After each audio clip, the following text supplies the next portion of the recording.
The Andy Pollin Show.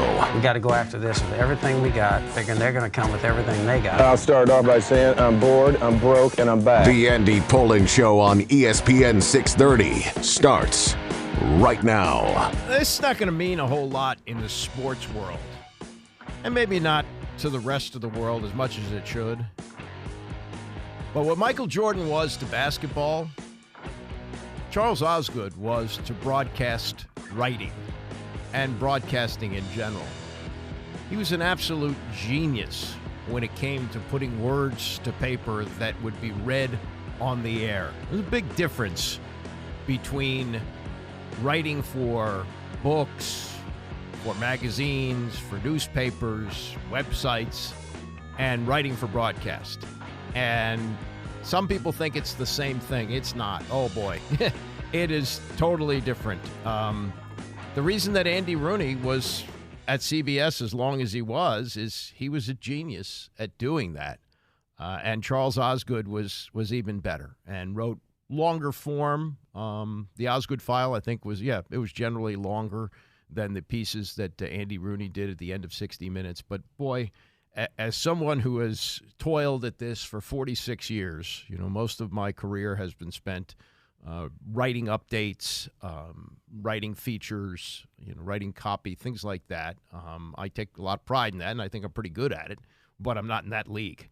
And I'll talk more about the death of Charles Osgood coming up at 9:45. He was unbelievable. I mean, just simple things. I was talking to my boss this morning about it, and it was recalled that the morning after John Lennon was shot, he opened his newscast by saying, "I heard the news today, oh boy." I remember watching, and he did television too. Of course, he's maybe best known for hosting the Sunday morning show on CBS for 22 years. But he also did the Sunday night news on CBS and did a variety of news breaks and news shows on television, although radio, that was what he was a genius at. But the night that Pete Rose tied Ty Cobb, he showed the hit, and he said, "This is how you tie a tie." And he was a big baseball fan and multi-talented. He could sing, he would know about art. He knew about music. I mean, he was just quite a Renaissance man. And at 91, died of dementia. In the final years, I'm sure his mind was gone, and that was just what a fertile mind that he had. And we'll talk about him a little bit more coming up at 9:45. Also, I want to start to dive more into the playoffs this weekend, the championship games with Baltimore hosting Kansas City and San Francisco's game as well. I'll get to that. Plus, I've been pulling these great interviews that are surfacing on YouTube. We got another one to play today. Ronnie Lott, who many regard as the greatest safety of all time, was with Joe Buck several years ago on this interview. He played 14 years in the NFL. He's in the Hall of Fame, and he grew up. Part of the time he grew up, he was a military kid.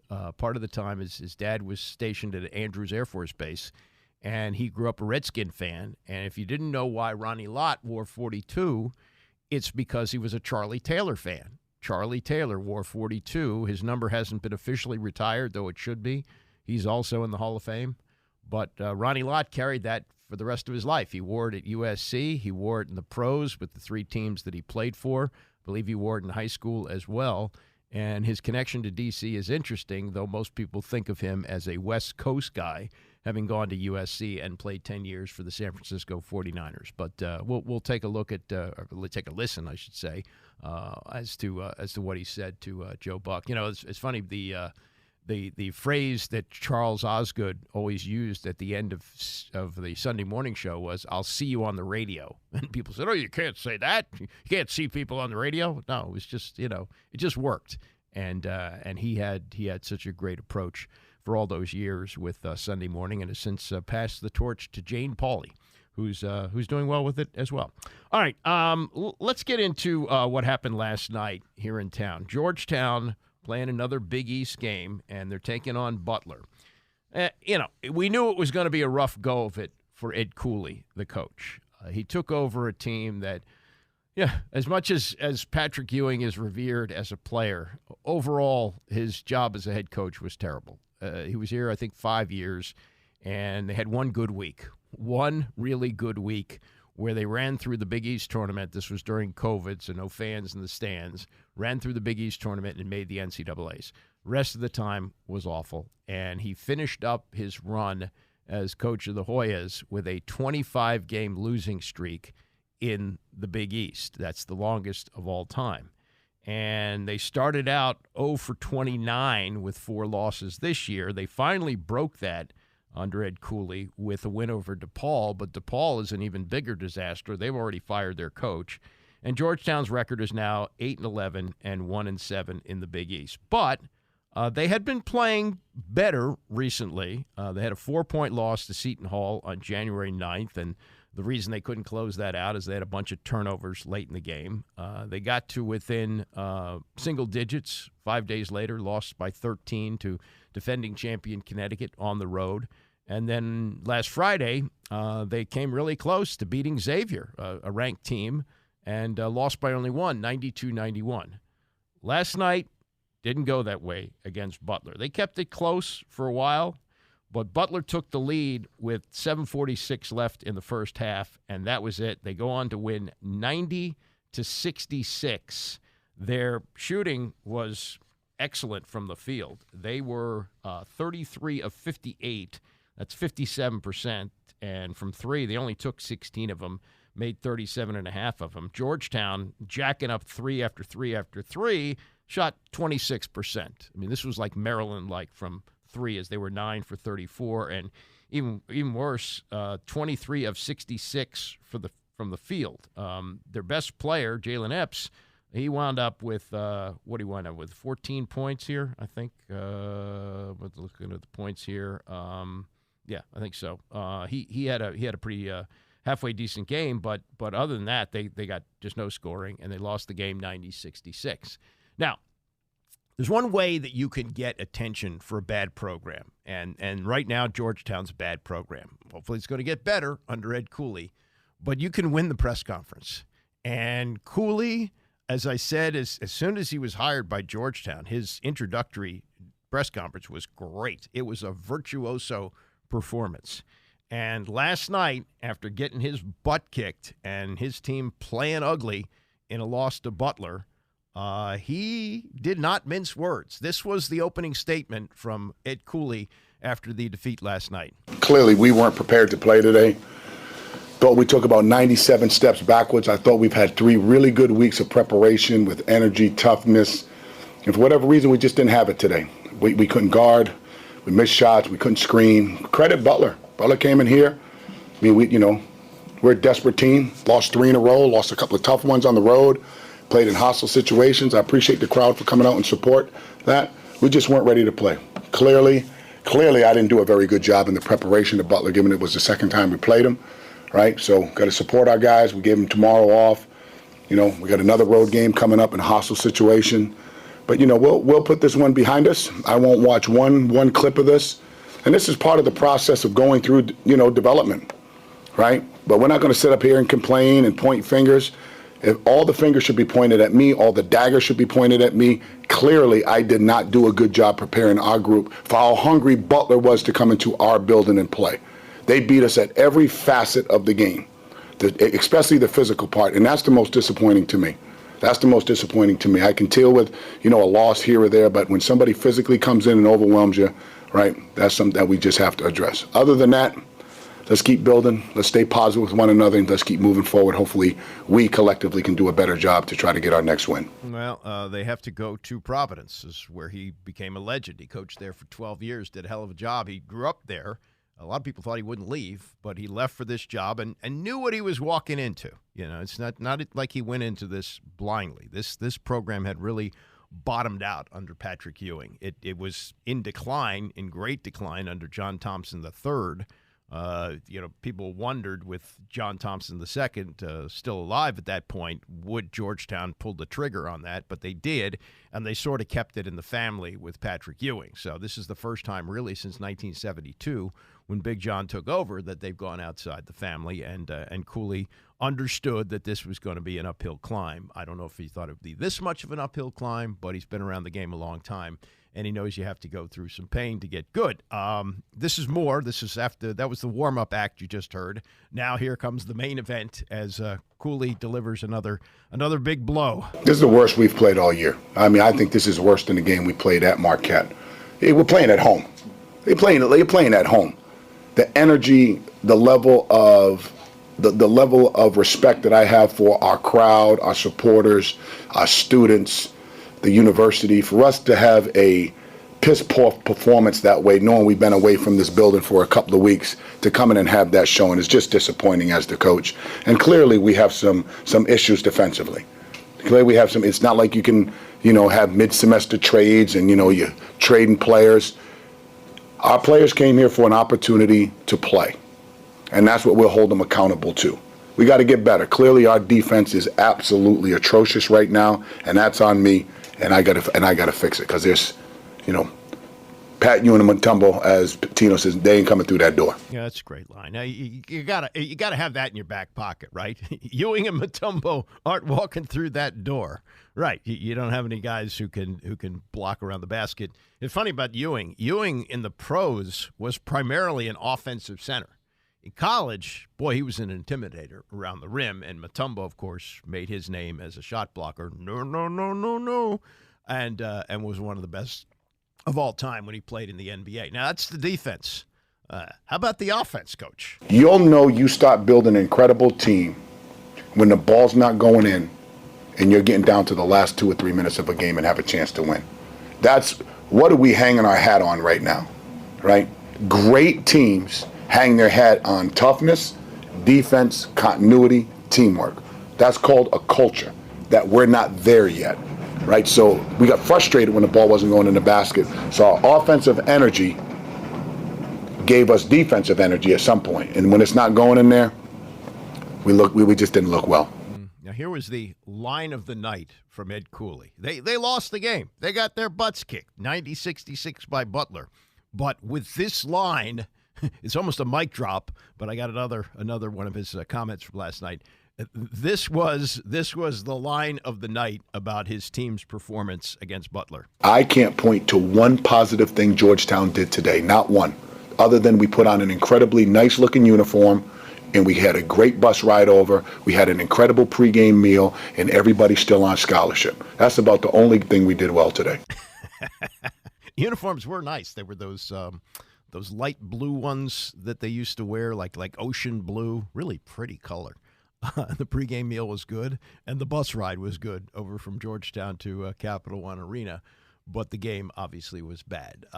Final thought from Cooley as he gets ready to take his team to Providence on Saturday, a homecoming for him, and some games left in the season. They played, 19 so far. They got probably another 8 or 9 before they get to the conference tournament. The sun at some point, he knows, will shine. So it's a character check. It's a team check. It's a mirror check. It's a coaching check. It's an organizational check, right? But you know what? We're going to be okay. It's all right. We're going to be okay. There are days where it just don't go in the basket. There are days where it's just not your day. Today wasn't our day, but over the course of time, hopefully we can get better. Yeah, live another day. And, the big thing he's got to look for is improvement over the last part of the season. At 1-7 in the conference, they're not going anywhere. And they got to start winning some conference games. They've come close. They were competitive against Connecticut, very competitive. Should have won the game against Xavier. They don't close. They don't know how to close yet, and which problem against Seton Hall when they had all those turnovers. But, got a team now that's 1-32 in its last 33 Big East games. That's not good. You got to get that going. He's very charismatic. I have no doubt he can recruit. And I think that Georgetown basketball can get back to being very good. I don't know whether he'll be able to take it back to the heights that John Thompson had it. That was a different era. The Big East was a bigger deal than it is now. But it certainly should be better than what it is at this point. And Ed Cooley knows what kind of a job he's got ahead of him. Look, I've talked about this before. We've had a lot of different coaches in this town, and some of them you revere their words just because of what they've accomplished, like Joe Gibbs, but his news conferences were pretty bland. The days of Vince Lombardi, he was a great orator, but the media coverage was different then. You didn't have all these press conferences that you would hear and all these sound bites and things like that. So he was from a different time. And the other coaches that have come through here over the years just haven't had this kind of panache when he gets up in front of a microphone and he speaks to reporters. He's really good at this. He seems to like to do this, even after a night like that. He wasn't dropping a lot of F-bombs and he wasn't upset in any of the questions. He just understands how to do this, and this is how you get some juice for your program when your team can't do it on the court, and you can do it behind a microphone. Also tonight, we keep saying this about Maryland must win. If they pull an upset tonight at Iowa, that's going to be helpful. But they still have a long way to go. They've had some games that they have been in. Had a game over the weekend against Michigan State that they should have won. They've been a much better home team over the last 2 years over Kevin Willard than a road team. And going on the road tonight is probably going to be pretty rough for them.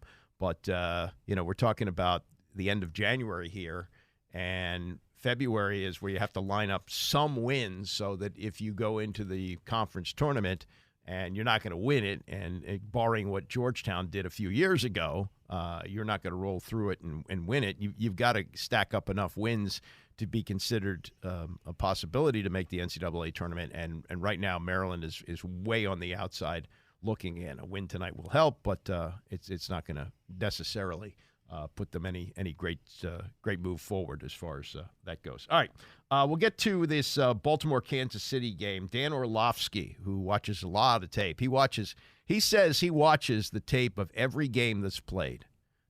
They scope it down to like 60 minutes, so you're watching, what, was it 15 games a week or something like that, right? 15 games. So you're watching 15 hours of tape. Yeah, okay. Well, he's taking a look at the tape, and he'll give you the tale of the tape as Kansas City goes into Baltimore on Sunday. We'll get to that, plus more on Charles Osgood, who passed away yesterday at the age of 91. It's the Andy Pollin Show, ESPN 630. The Andy Pollin Show on ESPN 630, the sports capital. Hey, we got Tony coming up at 11 o'clock today. We got rain coming this afternoon, which should wash away some of the schmutz, the track and salt in the house. Let's get rid of all that. And get ready for the next snowstorm. Doug Kemmer frothing at the mouth about something coming, I think he said February 7th, 8th, somewhere in there. But we're going to be in the 60s, I think, at the end of the week. So that's good. All this snow will melt away as we clear out the decks for the next one. I just saw this on Twitter. Joe Barry fired as defensive coordinator of the Green Bay Packers. Not a surprise, Packers had issues this year defensively, obviously. But I just don't understand how guys like this continue to resurface. Remember, Joe Barry was the defensive coordinator of the Detroit Lions the year that they became the first team to get to 0-16. Cleveland did it a little bit later, but they were 0-16 with Joe Barry. He wound up here for a while, wasn't good. You get friends in the NFL and you continue to get jobs, but what in Joe Barry's past has made him attractive to become a defensive coordinator, especially in a good organization like the Green Bay Packers? A lot of coordinator jobs are opening up, and Ron Rivera's interviewing for one, or already has. We haven't heard anything yet, but reports are he's interviewing with the Philadelphia Eagles, and said in an interview with John Keim last week that he wants to coach again and wouldn't mind going back to being a defensive coordinator. Now, he's going to be making next season, head coach money, because he does have 1 year left on his contract with the Commanders, and anything he makes in another place as a coordinator would offset that. So let's say he's due to make $5 million, he'll make $1 million, whatever it is now, what they pay coordinators. So the Josh Harris group would be on the hook for $4 million instead of $5 million. I don't know, but obviously at 61, he's not done. He kind of looked at times like, God, I've had enough of this, especially in this organization. But he also said how rejuvenated he was over those last 5 weeks of the season when he was the defensive coordinator. They didn't play any good defense. The defense was bad. I mean, they got 45 points hung on them by Miami. What did the Jets had over 30, I think, 28, whatever it was. I mean, they did not play well defensively, but that's what he apparently wants to do. And, there's obviously openings all around the league for coordinators. If he doesn't get the Philly job, does he interview in Green Bay? Who knows? But we'll see. Anyway, let me get to this as we get ready for the AFC and the NFC championship games on Sunday. And I think, you look at the rating. I don't know if you heard about this yesterday, but the rating for that Kansas City game against Buffalo on Sunday, it was late afternoon, evening, so it trickled into prime time, but 50 million people watched that. The most watched divisional playoff game in history. 50 million people. The Super Bowl gets 100 in this country. So, and how many people watch the Super Bowl that don't watch another football game all year long? It's just remarkable. And the attractiveness of watching Patrick Mahomes is certainly there. And you had Josh Allen, who's known, and now you've got Lamar Jackson, who's going to probably be the MVP of the league, and the team that's the top seed, and it's going to be wild there at M&T Bank Stadium at 3 o'clock on Sunday. Dan Orlovsky from ESPN watches more tape than anybody. He was on yesterday with Rich Eisen, and this is what he is seeing on tape from a Kansas City offense that was sluggish in the middle of the year, but now seems to have turned it on at the right time. A lot of us who cover the game and talk about the game on a consistent daily basis, one part, we were dead on about the Chiefs offense in the way that we saw it and the way that we talked about it. And in the same aspect, there is that level of tip your hat and appreciation, acknowledgement to Andy Reid, Patrick Mahomes, and Matt Nagy. The reason why, Rich, is this. When we talked about the Chiefs, it was, hey, the drops are bad. There is a lack of focus on their offense. Patrick's trying to do too much. Their tackles are not playing well. They're trying to find out who is that second reliable pass catching option. Those were all real things in the moment. And as this season's gone on, especially as you got into December, that started to show itself. They started to figure out how to help their tackles with some of the chips with tight ends. Patrick started to kind of settle into who he could both trust when it comes to catching the ball and seeing it the same way with some of the nuance of pass catching stuff. Rashee Rice absolutely emerged both in his performance and the way that they used him. And I just remember almost on a weekly basis, Patrick, Andy Reid, and Matt Nagy all saying, we got to stop beating ourselves. We got to stop beating ourselves. We got to stop beating ourselves with the penalties and the drops. And it got to a point where, at least I know I said, at some point that has to actually happen, though. It can't just be like the coach speak. They were right. I think what's happened is some of those things have gone away, at least when it's mattered the most in the last week of the season and certainly over the first 2 weeks of the playoffs. And they've started to figure out who they can rely on and who they can trust. And obviously a daunting task this week, but I think it's one of those rare things in the league, where our view of them was accurate, while you have to credit them for staying the course and not panicking and figuring it out through the bumps. So how do you see the Ravens performing right now? It does look like Mark Andrews is right around the corner as well. The second half different than the first. What did you make of the Ravens' performance and how they match up against that Chiefs defense? Yeah, it's going to be a great challenge for Kansas City defensively. I think Steve Spagnuolo, the defense coordinator, will have to have one of those wow plans and executions to stop this offense. I think what we saw in that game was the biggest difference in this Baltimore Ravens offense this year in comparison to the one that we've seen in the first 5 or 6 years in Lamar's career. This is not a shot at all to Greg Roman, who was there as their offensive coordinator previously. I think he was fantastic in many ways, got them a 1 seed, Lamar MVP, all that. One of the issues was in game, they would consistently struggle to adjust. I remember, Rich, doing a breakdown on NFL Live, I think 2 or 3 years ago, in a post-game after they played the Steelers, where Lamar said we had become predictable. and the Steelers knew our plays. And they ran the first play of the second half was the first play of the game. And the first third down of the second half was the first third down of the game.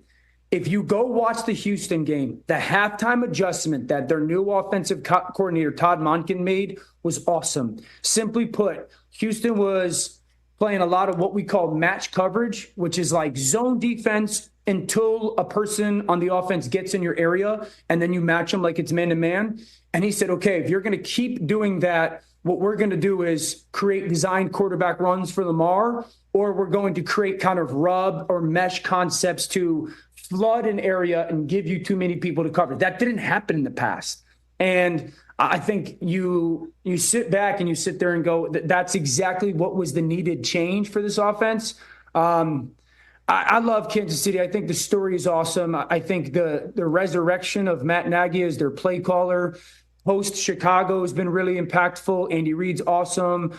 I think their defense made some big stops. Rich, one of my jobs, as you know, this is like, you got to figure out how teams are going to get beat, or you got to anticipate what teams are going to do. Yeah. I don't know what you do with this Baltimore defense. I don't know. Like I sit here and I say, you got to get big and pound the football against them. You can't. You got to spread them out and make them tackle in space. Hamilton's unbelievable. Yes. You got to take shots down the field. Sounds good. You got to be great on third down. Their simulated blitzes are ridiculous. So I think that's the huge challenge in the game as well. Yeah, so it's Kansas City offense, not their first rodeo. You know, they've got weapons still, and Travis Kelce, who maybe got caught up in the Taylor Swift stuff in the middle of the year, back on track with a couple of touchdown catches last week. So they're going to be tough to deal with, even with a Baltimore defense that may be on par with the two Super Bowl teams. I mean, that has been a trademark of that city and that team since they came here from Cleveland in 1995. They play defense, and Ray Lewis is long gone, but he's been replaced by Roquan Smith and Patrick Queen. That duo has been tremendous. The secondary is great. I mean, I don't know if they really have any weaknesses at all, and then they have the best kicker of all time to go with an offense that is led by the likely MVP of the league. You know, top to bottom, other than just a complete playoff choke, which we've seen Baltimore do before, but outside of that, I just don't see how they lose this game, even to the defending champion Chiefs, who always seem to find a way to win. I just don't see it. Now, as far as stopping Lamar, this was Mark Sanchez yesterday on the Dan Patrick Show, and Patrick said, well, if you had to scheme it up, what would you do against Lamar Jackson? He's gotten better as a passer, which is the problem for defenses. And even since his MVP year was much more of the scrambling, the wow plays, it looks like a Madden football game because he's so dang talented. Now he's starting, especially in that second half last week, he's starting to get to a place where people never knew he could get to, meaning drop back, 10 to 15 times a game, go through your first couple reads and get to 3, 4, and 5 with a quick little pocket movement. That's the NFL. You know what I mean? Good teams, good defenses will force you to do that. So in my opinion, the best you can, keep the clamps on the run game, and he's going to get a couple, right? You're playing Jordan, you're playing LeBron, you're playing Kobe. They're going to get some. You got to do your best to just mitigate that and try and take away one of his best targets. Try and, force Mark Andrews out of the game. Control Zay Flowers. Pick one of them and make somebody else beat you, and then that's going to be your formula to win. Essentially, if they do these things, if he drops back 15 times and gets to his third read, 12 of those times and completes those balls on our defense, he deserves to win the game. And that's what Chris Jones, I need a play. I need one play. You know what I mean? These guys up front, Tranquil, who I love. McDuffie, come on now. This is your game. The second year dude, I love. He was an all-pro as a nickel. Are you kidding me? This McDuffie kid is a baller, man. I love him. Like one of those guys, you got to make the game-changing play without doing anything outside of our system. One's going to come your way. You got to capitalize on it, and that's what I would try and do. Force him to drop back 15 times, convert these third downs, go on long drives, converting third downs on those multiple third downs on those drives with his arm, and see if he can do it. And if he can do it, he deserves a win. And I think he will. I mean, he's improved so much with his accuracy. That was an issue. That's not an issue anymore. And when it's not there, he can take off and run better than anybody in the league right now. He's even different than a guy like Michael Vick, who was sort of a comp there. But the size and the power that he runs with is different than Vick. He's just spectacular. And the other thing that people overlook, and this maybe goes to some of the prejudice that still exists about African-American quarterbacks, is there have been stories written about what a genius he is at what he sees on the field and how he sees coverages unfolding and how he can attack them. He's a thinking man's quarterback, as well as being one of the great physical quarterbacks of all time. The ability to throw the long ball and now throw it with a lot more accuracy and then run, and as Sanchez says, he's going to have a few, LeBron is going to get his, Kobe's going to get his, Jordan's going to get his. It's going to happen.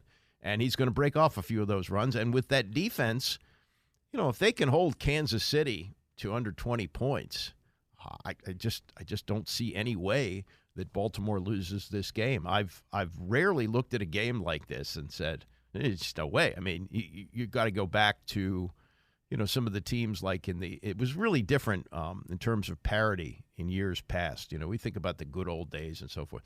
Nah, I mean, there were days where San Francisco would be like playing Atlanta, and you go, that's a 14-point spread, and I'll easily lay the points. It's just there were certain super teams that stood out, and there still are. And, games that involve Washington this year and the last few years for that matter, they always look like on the short end of those kind of games. But when you get to the playoffs like this and you look at the number, which is, I think it's down to 2.5 that Baltimore's favored by, boy, I'd be really tempted to lay that and watch this Baltimore team win by maybe 10 points. I mean, what they did at the end of the season to these two hot teams, San Francisco, which still could win the Super Bowl, but could have a rematch with Baltimore, and the Miami Dolphins, just obliterated them in a home game. Boy, they are really going to be tough to beat. And I remember very well that the first team with Ray Lewis, they didn't have great quarterback play. They didn't have a great offense, good running game. And then the team, the one with Joe Flacco, he was the MVP of the Super Bowl, but that was still a very good defensive team, even though Ray Lewis was a little over the hill at that point. And this defense, top to bottom, the front four, the back seven that there. Wow, I mean that's team right now. So I really like Baltimore to win this game. All right, coming up, Charles Osgood passed away at the age of 91. And when I think of people who I admire so greatly in this business, I can't think of anyone who I admire more than Charles Osgood, who for so many years did incredible work on CBS as the host of the Sunday morning show for 22 years. But more importantly, for my line of work, what he did on the radio was just miraculous. He is the GOAT as far as I'm concerned. And we'll get to his life as we continue. It's the Andy Pollin Show, ESPN 630. The Andy Pollin Show on ESPN 630, the sports capital. We got Tony coming up at 11 o'clock today. Also, in the next hour, talk more about the Baseball Hall of Fame. 3 new inductees that will go in July. Adrian Beltre, who got 95% of the vote. Joe Mauer, catcher, 76% of the vote. And Todd Helton, great trivia question. Who was the starting quarterback at Tennessee in Peyton Manning's freshman year before Manning took over? It was Todd Helton, who turned to baseball, turned out to be a good thing. And now, like Manning, he's in the Hall of Fame. He's just in the Baseball Hall of Fame. But some of the discussion last night about Mauer and his 306, I think it was a 306 career batting average, and how that is not valued today and maybe, wouldn't necessarily be a positive for him to be a Hall of Famer. I mean, Nationals signed Joey Gallo. Joey Gallo is a career 197 hitter. What happened to the game they taught us as a kid? Make contact. Nope. Swing for the fences. Strike out. Who cares?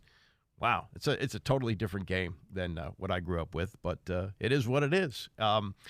Speaking of baseball, Charles Osgood was a big baseball fan and used to use a lot of baseball terminology in his writing. He would talk about baseball from time to time on the Osgood File if it was a national story beyond sports. Passed away yesterday at the age of 91.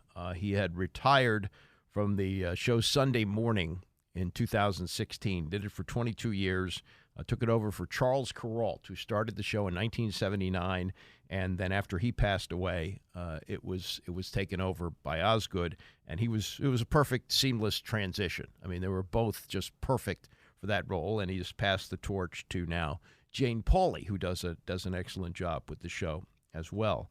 But for me, it's his writing that stands out, and I talked about.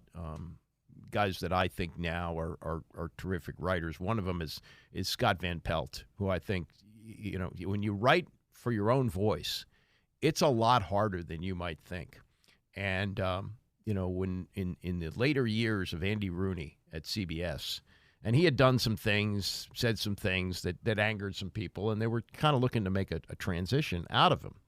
So they hired some well-known columnists throughout the country, syndicated columnists, P.J. Rourke, Molly Ivins, Stanley Crouch, and they rotated the three of them.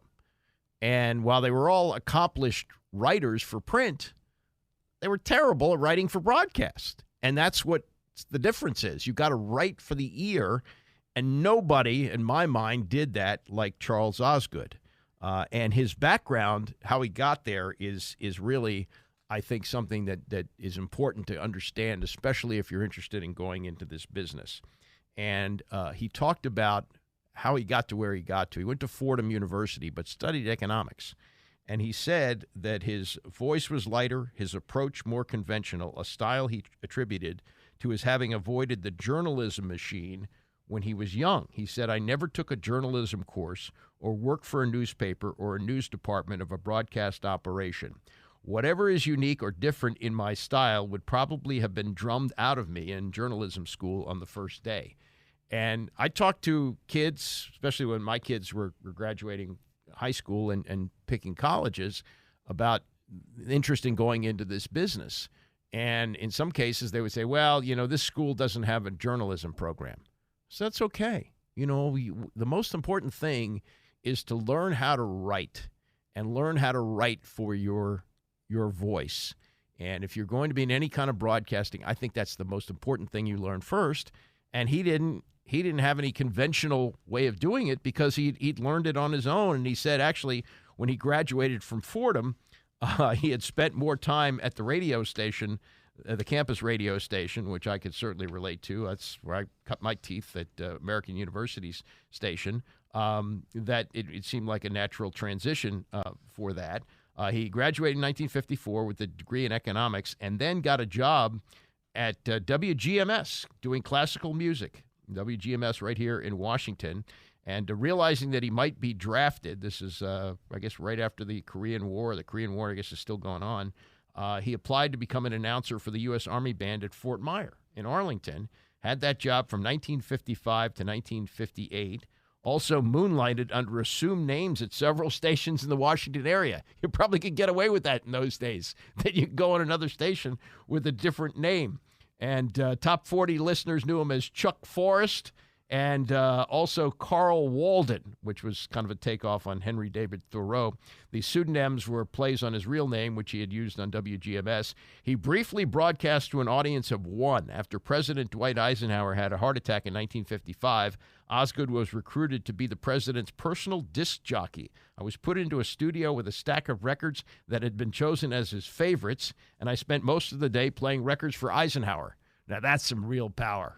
You're in the hospital, you want something to listen to, get me my own DJ who's going to play my own songs. He couldn't put it on his iPod and hit shuffle. He had to have a disc jockey to do that. When the Osgood Army service ended, he returned to WGMS, where he became the program director. And years ago, they used to have awards, radio awards in this town. They were called Air Awards. And we had a number of luncheons to give out these awards. I was lucky to win a couple of them. And I met him once, and I believe they gave him a Lifetime Achievement Award because of his stay at WGMS. Then he took a job in Hartford, Connecticut. This is way before cable, early 60s. You know, cable doesn't really become a factor in the United States until, early 80s? So he's way before his time. Took a job at a pay TV station in Hartford. He said, we lost money at an alarming rate, and he was fired in 1963. Winds up at ABC, where they had in his name that he was born with was Wood. His real name is Charles Wood, and they had an announcer named Charles Woods. So he just decided to go with his first two names and became Charles Osgood. And that's how he became Charles Osgood. Moved to WCBS in New York, 1967, as it was becoming all news.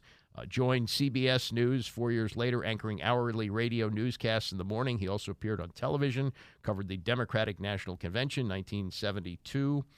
He was named the anchor of the CBS Sunday Night News in 1981, did brief news break segments during primetime programs. He was an anchor of the CBS Morning News from 1987 to 92 and became host of Sunday Morning when Charles Kuralt retired. Oh, I guess he retired before he passed away. Kuralt died in 1994. He continued to do the Osgood File through the end of 2017 when he announced he was retiring. He said, although I was very much looking forward to continuing to see you on the radio, unfortunately, my health and doctors will not allow it, and he passed away at the age of 91. This was a tribute that was put together for him last night on the CBS News by Jane Pauley, who has become the third host of the Sunday morning show, taking the torch from Charles Osgood in 2016. Good morning. I'm Charles Osgood, and this is Sunday Morning. He was the admired, yet approachable host of Sunday Morning for more than 22 years. The Osgood File. This is Charles Osgood. And that reassuring voice of CBS Radio's The Osgood File for nearly 46. Leave the Pennsylvania. Charles Osgood knew his was a storied life. Born Charles Osgood Wood in the Bronx, he grew up in Baltimore. He remembered it this way. In 1942, milk was delivered in bottles. The mail was delivered twice a day. And that boy named Charlie Wood had a paper route. In the 1950s, he served 3 years as the Army Band's announcer. I'm dreaming of a white Christmas. He had a love of music. You are only as old as you feel. Want to see what Lucille is now able to do? Playful poetry. These are 1-inch pine boards, not just one board, but two. And especially time spent chewing the fat with the likes of Julia Child. Did you imagine that you were a natural for television when you first started doing that show? I'm a natural ham when it helps a lot. And many others. They come out fast, but it's a fast world. We have actors and artists, not just politicians. His beloved Sunday Morning was the beneficiary of his passions. Our Sunday mornings are filled with such things. We have I cannot think of anything that has given me more pleasure professionally than Sunday Morning, because first of all, it feels great to be part of something that people love, and I know that they do. I've sung this song, but I'll sing it again. I knew I'd be leaving, but I didn't know when. He is survived by Jean, his wife of 50 years, their 5 children and 6 grandchildren, and all of us at CBS News. Been a long time. Charles Osgood was 91 years old. And I've got to be drifting along.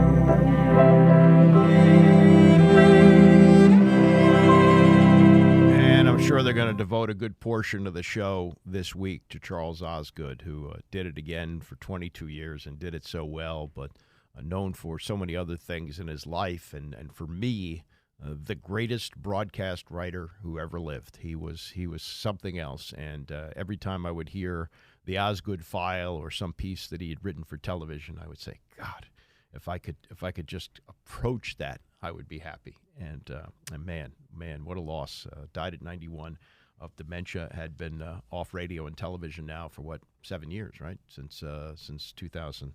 17. One other obit that I've been hanging on to and meant to get to. I tell you all the time that the most interesting reading is found in the obituary page. This is not a name you're going to recognize. Leon Wildes, Wildes, 90 years old. But you'll recognize what he did. He was a lawyer, and he was called in 1972 and told that John Lennon and his wife Yoko Ono needed his help in getting their visas extended. He agreed to meet with them at the Manhattan offices of Apple Records, the label founded by the Beatles in the late 1960s. But he did have an embarrassing confession to make. He said, I have no idea who these people are. He thought he had heard the names Jack Lemmon and Yoko Moto. Anyway, Lennon and Yoko had moved from Britain to New York, trying to track down Ono's daughter from a previous marriage. And so they were in New York at the time, and they were also active in New Left politics, opposing the Vietnam War, backing efforts to defeat Nixon for re-election. Well, you remember Nixon had the enemies list, and sure enough, they were on it. The voting age had been, at that time, lowered from 21 to 18, and the plans for the Lennons included a 1972 tour of the U.S. that would potentially attract millions of young people. As government files later revealed, some Nixon supporters feared that Lennon could damage Nixon politically. In a February 1972 memo to Senator Strom Thurmond from South Carolina, a member of the Senate Subcommittee on Internal Security, aides recommended a, quote, strategic countermeasure terminating Lennon's visa. The government would also try to deport Ono, a Tokyo native, but she was granted permanent residency in 1973. Officials cited a drug bust in London in 1968 when Lennon pleaded guilty to possession of cannabis resin. Under U.S. law at the time, non-residents faced deportation if convicted of any law or regulation relating to the illicit possession of a narcotic. Well, and this is where lawyers earn their money. Over the next 2 years, Lennon and Ono endured ongoing government harassment, with FBI Director J. Edgar Hoover at times personally involved. Their phone was tapped, and they were closely followed. Lennon would say the pressure helped lead to the temporary rift in his marriage. He left for Los Angeles in 1973, embarked on what he called a long weekend of drinking and drugs, ending with the couple reconciling in 1975. I think the woman was May Pang that he was involved with during his time away from Yoko. But they got back together in 1975. Then when they held a news conference to discuss the deportation order, the two pulled tissues out of their pockets and declared the birth of a new country, Newtopia, paradise with no land, no boundaries, no passports, only people. As representatives of Newtopia, Lennon and Ono granted themselves diplomatic immunity. Ono later apologized. The lawyer, Wildes, would say, you have to understand, or they said to him, you have to understand, we are artists, we have a message. Wildes found, this is where he earns his money. Wildes found a loophole in the immigration drug law after Lennon told his lawyer that he had been found guilty of possession of hashish, not marijuana. Hash is much better than marijuana, Lennon joked. Wildes also highlighted an obscure, unacknowledged government policy of prosecutorial discretion under which officials used varying standards in deciding immigrant cases to pursue. And so, meanwhile, the FBI started targeting Lennon. The targeting of Lennon ended after Nixon's reelection in 1972, and the INS campaign to deport him began to lose momentum after the growing Watergate scandal.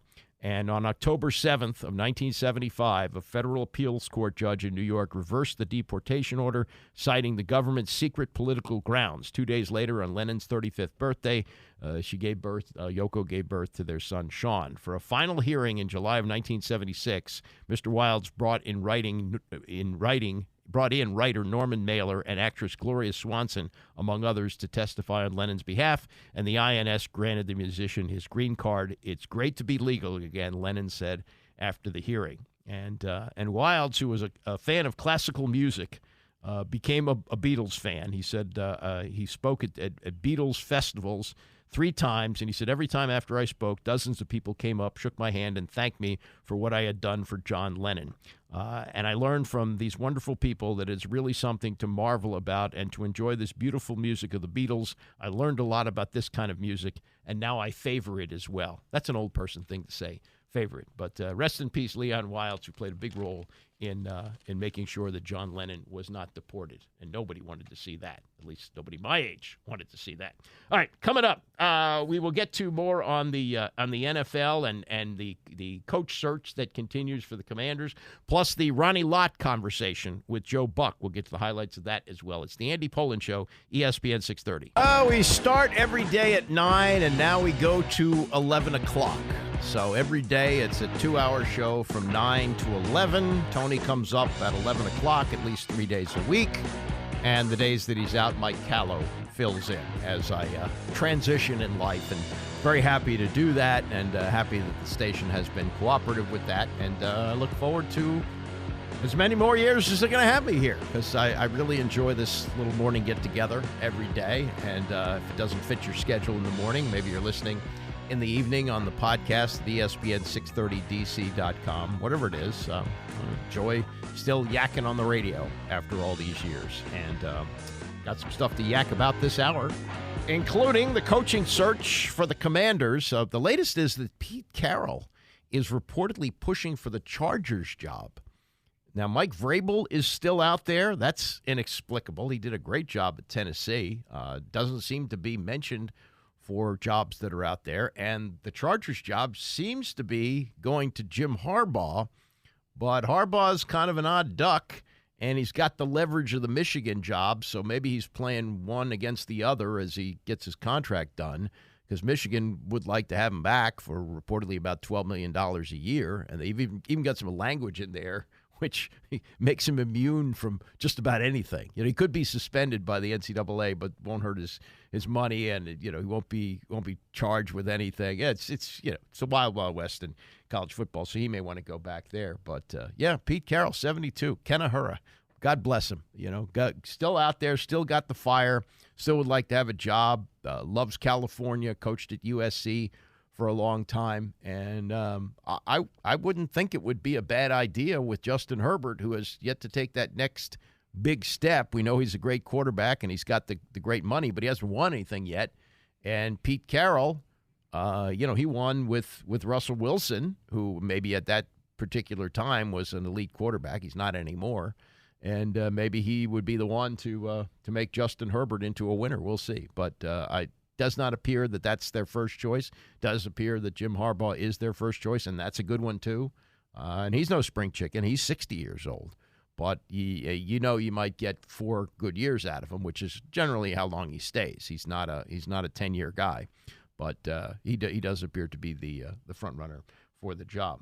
I'll get back to some football, and a nice piece today by Michael Phillips in the Washington Times about who's hot and where things are going with the various candidates, the big candidates. And the Commanders are still apparently pursuing Ben Johnson. That's their first choice. But because his team won, they can't talk to him in person until Monday. They've changed around some of the scheduling. Used to be that if a coach was involved in the playoffs, he was bound to his team and couldn't talk to anybody until they were out. Well, now they've opened up various windows, and with the bye week before the Super Bowl week, there's more time for these guys to interview. Though it appears that everybody's been talking to Johnson. He did a whole bunch of interviews this past week, right after his team won their game.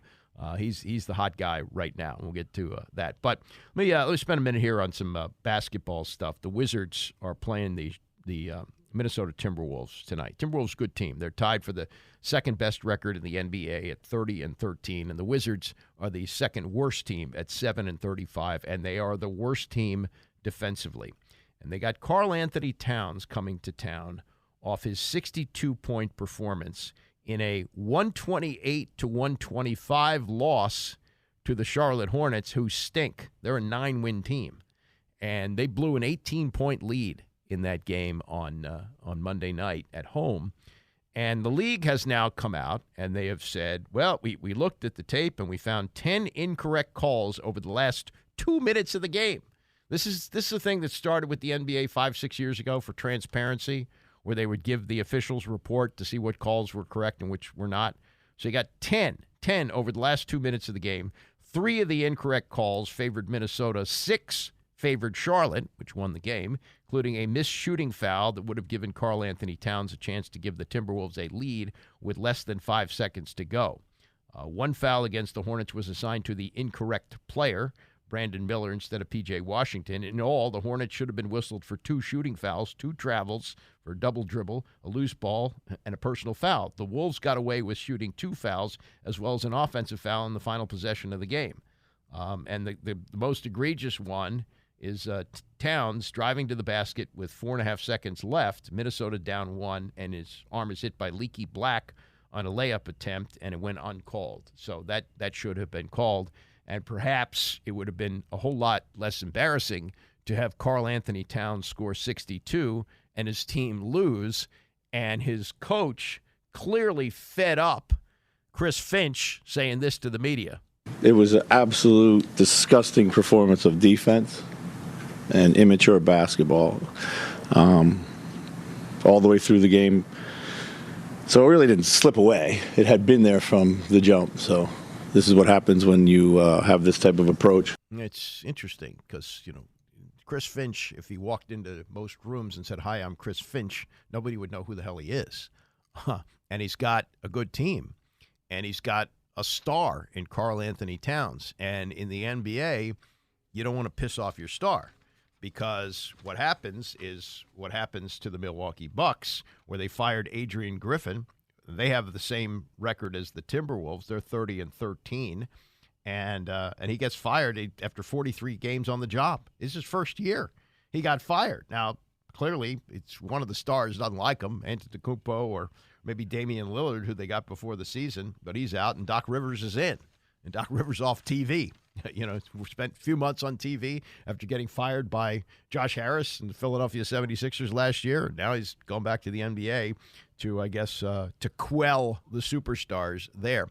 This was more from Finch the other night, and more on what he's seeing from his team. Again, it's a good team. The Timberwolves are 30-13. The only team in the league that's got a better record is the Boston Celtics. And this is more from the rant from Finch the other night. Obviously, we're going to try to feed a hot hand, look for a hot hand, but at some point, we got to get back to making the right play. We got to get back to doing the right things. That's just, like I said, there's a lot of ways to be immature. There's always a lot of ways to be immature. And there was a lot of immature performances here throughout the roster. We totally disrespected the game, ourselves, and we got exactly what we deserve. So, Chris, did you also see? Did it turn into Karl trying to hunt like a big number? Yeah, but for a while, it was going, but down the stretch, we kind of dried up for us. But yeah, disgusting, disrespected the game, and he's talking about his superstar player. How about that? So we'll see him tonight, and I would imagine that Minnesota will be fired up, and they're playing an absolutely defenseless team. You watch if you can. I generally don't watch whole games, but I'll watch stretches there, and it's like the All-Star game. It's hey, go to the basket, go ahead, take what you want there. All right. As for the search for a head coach, the Commanders are talking to, in the next few days, next week or so, 2 defensive coordinators. Dan Quinn of the Cowboys, who's been a head coach before with the Atlanta Falcons, took them to the Super Bowl and then famously blew the 28-3 lead against the New England Patriots and Tom Brady. Raheem Morris, who's been here before, did a really good job as the Rams defensive coordinator this year, got that team into the playoffs. Bobby Slowick, who worked with a rookie quarterback, and that's going to be real interesting to watch, because if they don't get Johnson, it would seem to me that would be the one that they want.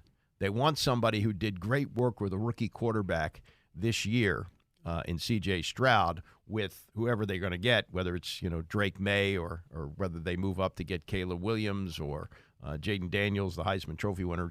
One of those 3 is probably going to wind up here. That would be a guy that I would focus on if they don't get who appears to be their top choice in Ben Johnson. Now, the problem with Johnson is you can't talk to him until after their game on Sunday, and the same thing with Mike McDonald, defensive coordinator of the Ravens, and you may not want to go defense, but you might get him, and if you get the right offensive coordinator, that might work out pretty well too. You got to look at Mike McDonald. He's got players, but they have been awesome defensively. And what they did against Houston, they gave up 10, but 7 was a touchdown on a punt return by a guy who was pretty much out of the league for a while. So I wouldn't discount him. Belichick, I don't think is on their radar, and it seems like if things work out with the Falcons, that's where he's going to go. As we talked about the Chargers job, where Jim Harbaugh seems to have that pretty much in hand, unless they can't work out a contract there. Now you say, well, isn't it imperative that they get somebody going because you got players out there? The way they've got the rules structured, you can't talk to any players until after the coaching go round is over. So you can't really get to them until this spring. That's something that is not a big concern right now. Even though some teams have coaches in place. They had a succession plan with Rod Mayo in New England, but that's not a necessity. Also, this little nugget too that the Times has on the possibility of hiring Ben Johnson. The NFL Network's Tom Pelissero said that Johnson is expected to bring Lions offensive line coach Hank Fraley with him where he goes. Fraley played at Gaithersburg High School, so there you go. So there'd be a nice little local angle to that, and having him, I'm sure, back in town. I think his family would like that. The Fraley family would be pretty happy about that. Now, as for what the draft is going to bring, if you want Caleb Williams, and I would be hesitant on two fronts with Caleb Williams. One, he's playing in his hometown.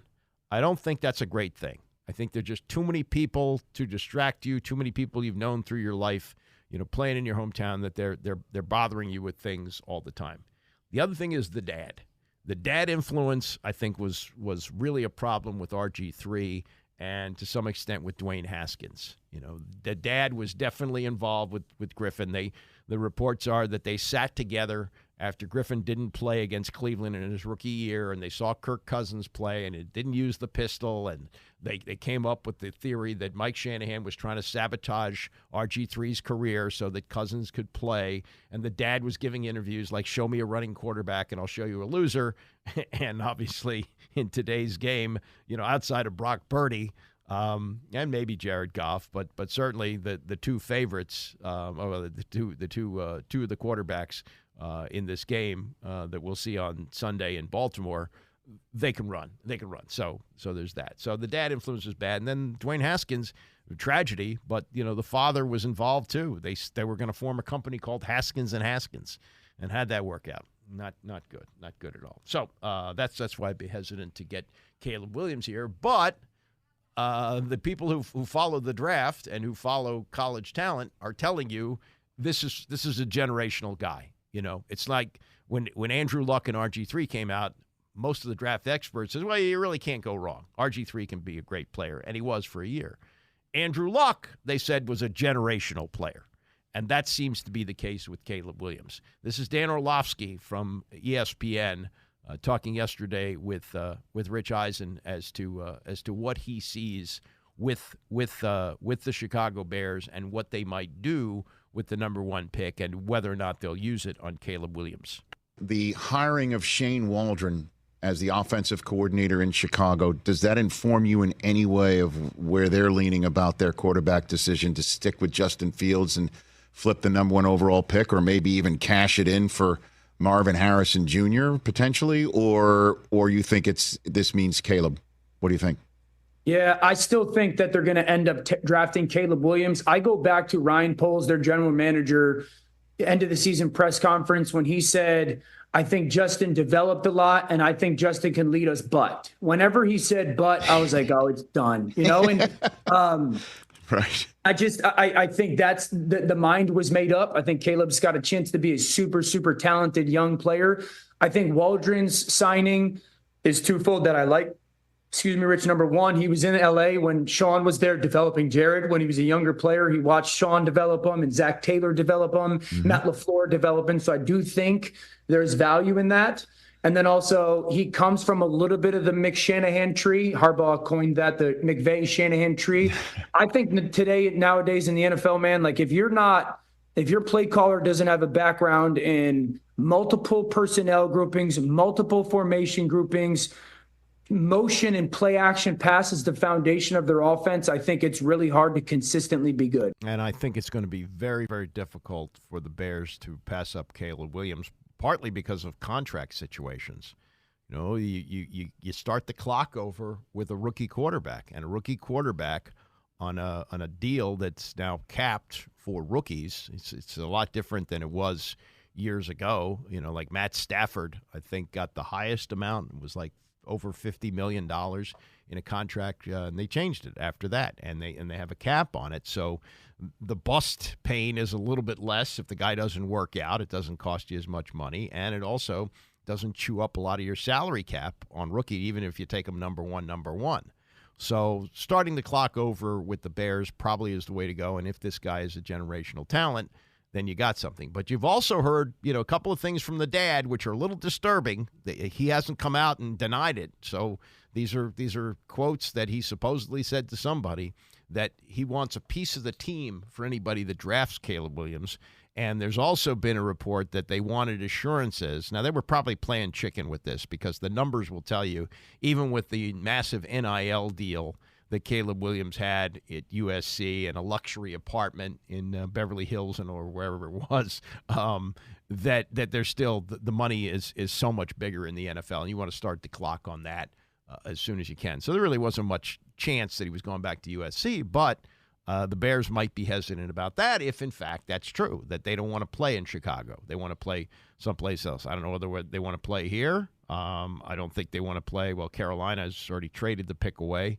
But, do they want to play in New England with Gerard Mayo, who's a defensive guy? The Belichick factor is over there. A lot of things in play there.